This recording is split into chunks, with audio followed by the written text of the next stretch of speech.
Assalamu alaikum rahmatullahi wa barakatuh. I recently received a letter that I'll post below in the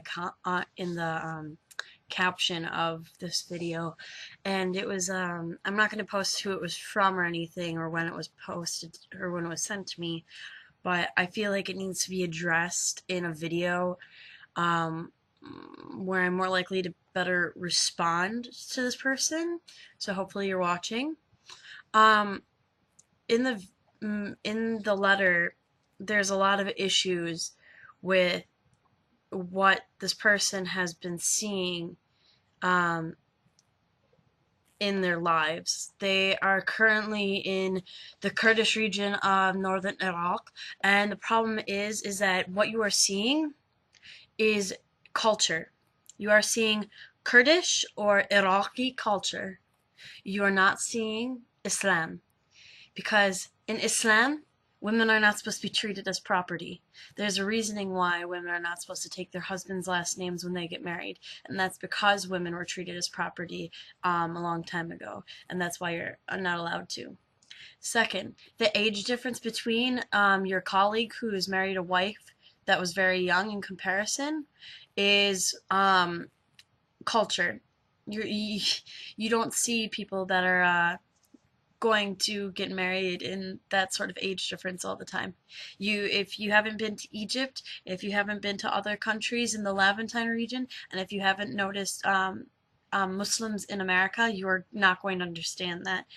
Um, I understand that your viewpoint is going to be a lot smaller and a lot less open due to the fact that you've seen this, but it's not correct. And I really hope that inshallah you'll be able to see a different viewpoint of Muslims rather than just the culture of the Kurdish region of northern Iraq, because it's sad that you aren't able to view Islam in a different way. Um, Honor killings are not something that are taken supposed to be taken in Islam. Killing you don't that you're not supposed to kill yourself, kill another person, unless it's in self-defense. Um,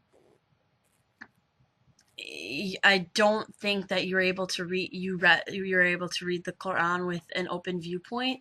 So I think that may be why um, you're not as open about that, because if you already had an opinion, you're probably going to go in with a bias, which is taught in multiple realms of thought, international relations, any type of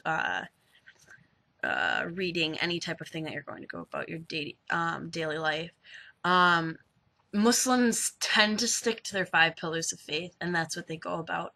That is what I do. I don't believe in honor killings. I don't believe in FGM or FGC. I don't believe in a lot of things that you may see in a conservative, radical country that you are in. You're in Iraq, first of all. That is an issue, because if you were to say go to a different Muslim dominated country, you'd probably see a different light. Um, and I'm sure that my friends overseas can attribute to that. Um, I can't exactly tell you anything about Pakistan, and I can't, and a lot of people who are born into Islam, that is not my realm of thought. Maybe somebody else can post something along the lines with with your daughter's friend and whatnot. Anorexia has nothing to do with Islam, to be honest with you. It may have led to it. I can tell you from experience, having had eating disorder issues myself. Um, it's usually just a side effect of some sort of mental condition.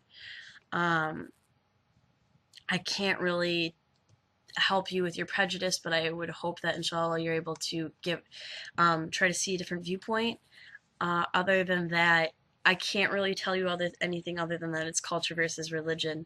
Islam is in Indonesia, Malaysia, all over the Levantine region, in in Middle Asia, in Northern Africa, in America, in Canada. It is all over the world. You're going to see Islam and Muslims.